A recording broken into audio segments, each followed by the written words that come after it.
मैं मृत्यु को अच्छा समझता हूं। मर जाना अच्छा है पर कलंक लगना अच्छा। मरेगा आदमी तो एक बार मरेगा, और कलंक लगा किसी के माथे पर तो हर क्षण, हर मिनट, हर सेकंड वो व्यक्ति मरता है। मत मरना मेरी माँ, मत मरना मेरी बहनों, कलंक माथे पे ना लगने देना। ये जमाना तुम्हें लूटने बैठा है, तुम जरा सा मौका तो दो। ये जमाना तुम्हें लूटने ही बैठा है, इसलिए जरा अपनी रक्षा खुद किया करो। कोई लड़का कहे तुमसे प्यार करती हूं, प्यार करता हूं, उस लड़के से कह दिया करो कि हमसे क्या प्यार करता है, तेरे घर में तेरी माँ है, तेरी बहन है, अभी उनसे प्यार कर। मैं तो अपनी पढ़ाई पे ध्यान दे रही हूँ। पढ़ लिख कर अपना नाम कमा लो, इज्जत कमा लो, माँ बाप का नाम रोशन करो, अपना देश का नाम रोशन करो। ऐसी लड़की बनना कि तुम लड़कियों पर हमारे देश को गर्व होना चाहिए। ये लड़की भारत की लड़की है। ऐसा करना, ऐसा नहीं कि गली गली मुंह दबाए फिरना पड़े, मुंह छिपा के फिरना पड़े, इस गली से उस गली भागना पड़े। लड़के से ज्यादा इज्जत लड़की की होती है। किसकी इज्जत ज्यादा है, पुरुष की या स्त्री की? स्त्री की इज्जत ज्यादा है। स्त्री की इज्जत क्यों ज्यादा है? एक लड़की ने हमसे प्रश्न किया, गुरुजी हमारे मम्मी पापा हमारे साथ बहुत गलत व्यवहार करते हैं। हमने कहा क्या गलत करते हैं?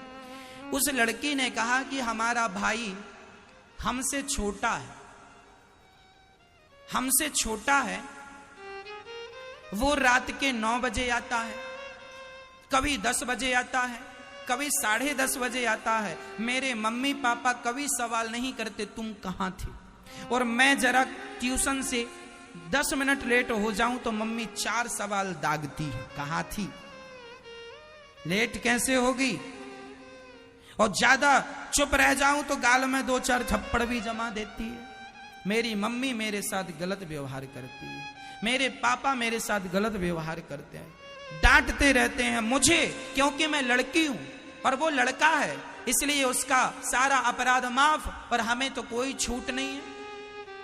उस लड़की ने अपने माँ बाप को कहा कि हमारे माँ बाप पक्षपाती हैं, लड़के के लिए उनका अलग व्यवहार है, लड़की के लिए उनका अलग व्यवहार है, लड़के के लिए उनका अलग प्रेम है, लड़की के लिए उनका अलग प्रेम है। ऐसा उस लड़की ने हमसे कहा। तब हमने उसे बिठाया, हमने कहा बहन तेरे माँ बाप का कोई गलत व्यवहार, हर लड़की मेरी बात ध्यान से सुने, तुम्हारे माँ बाप तुमसे कम प्यार करते हैं तुम्हारे भाई से ज्यादा, ऐसा नहीं है।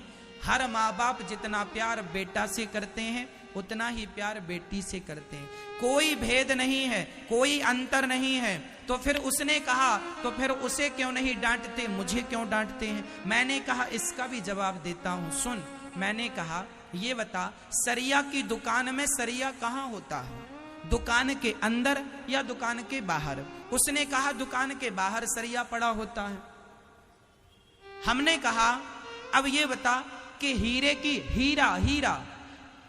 हीरे की दुकान में हीरा बाहर होता है या अंदर होता है?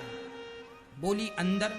हीरे की दुकान में हीरा अंदर होता है, अंदर भी तिजोरी के अंदर, तिजोरी के अंदर एक छोटी सी लाल डिब्बी में ढक्कन खोलो हीरा दिखता है, इतना सा हीरा होता है, वो भी इतनी सेफ्टी से रखा जाता है, संभाल के रखा जाता है। मैंने कहा बहन देख रही है, ये जो सरिया है, ये सरिया है, तेरा भैया तेरा भाई सरिये की तरह है, और तुम बेटियां हर माँ बाप के लिए हीरे की तरह होती हो। जैसे हीरे का मालिक हीरे को भीतर संभाल कर रखता है, उसी प्रकार हर बाप अपनी बेटी को भीतर संभाल के रखता है। और ये बेटा तो सरिया होता है, जंग लगेगा, पानी गिरेगा सरिया पर, यदि जंग भी लग गया सरिये पर तो कीमत कम होगी, तो रुपया 2 रुपया कम होगी।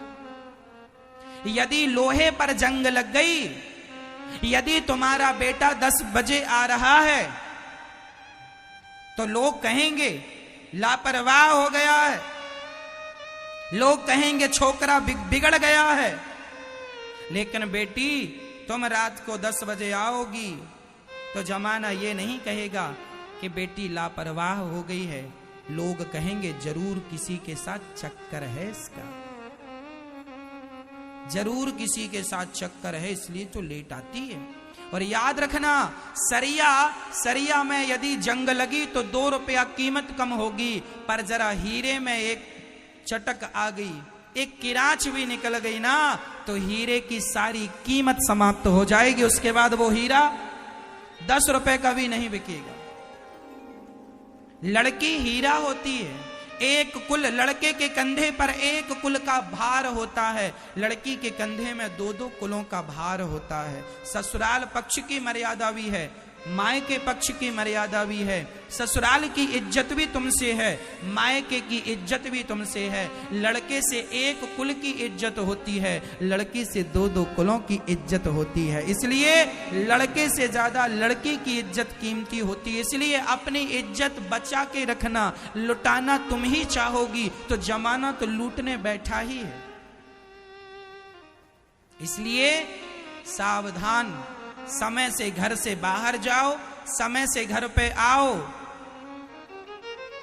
अधिक रात होने पर तुम घर पर आओगी तो जमाना तुम्हें कैसे देख रहा है, कोई पीछा करने लग जाए, तुम्हें कोई पकड़ने लग जाए, तुम्हारे साथ कोई गलत व्यवहार करने लग जाए, फिर क्या करोगी, अपना बचाव कैसे करोगी। इसलिए हम आपसे यह भी कहेंगे कि हर लड़की को झांसी की रानी होना चाहिए।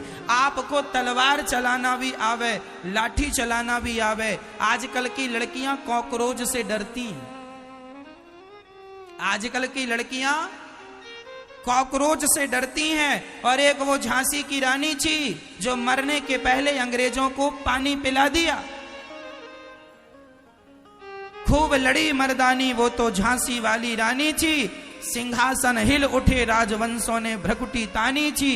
बूढ़े भारत में भी आई फिर से नई जवानी थी, खूब लड़ी मर्दानी वो तो झांसी वाली रानी थी। मैं भारत की हर माँ से, भारत के हर पिता से हाथ जोड़कर कहना चाहूंगा, अपनी बेटियों को कराटे जरूर सिखाना, अपनी बेटियों को लाठी चलाना जरूर सिखाना, अपनी बेटियों को तलवार चलाना जरूर सिखाना। कल को आधी रात को यदि तुम्हारी बेटी आ रही है और 2 लोग उसे परेशान करने लग जाए तो कम से कम 2 लोगों से वो अकेली लड़की निपट सके और सुरक्षित घर आ सके। ये बात आप ध्यान दीजिए। और अब बताओ, आज लड़कियों को सब पढ़ाया जाता है, पीएचडी कर ली लड़की, इंग्लिश जानती है, संस्कृत जानती है, हिंदी जानती है, सब कुछ जानती है, प्लेन उड़ा रही है, साइंटिस्ट हो गई, सब कर रही है। लेकिन कल को तुम्हारी आबरू पर कोई हाथ डालेगा तो क्या तुम अपने को बचा सकती हो? क्या ये ताकत है? यदि ये ताकत नहीं है तो तुम्हारी सारी पढ़ाई बेकार है। जो व्यक्ति अपनी रक्षा नहीं कर सकता वो देश की रक्षा नहीं कर सकता। इसलिए पहला आपका धर्म है आत्मरक्षा। पहला धर्म क्या? जोर से, जोर से, जोर से बोलो। बेटियों को आत्मनिर्भर बनाओगे, लाठी कराटे चलाना सिखाओगे, 4 लड़कों से वो अकेली लड़ सके। झांसी की रानी 23 साल की लड़की थी। इसलिए हर माँ बाप की जिम्मेदारी है। और आज हमारी बेटियां प्यार कर लेती हैं, आज बहुत सारी बेटियां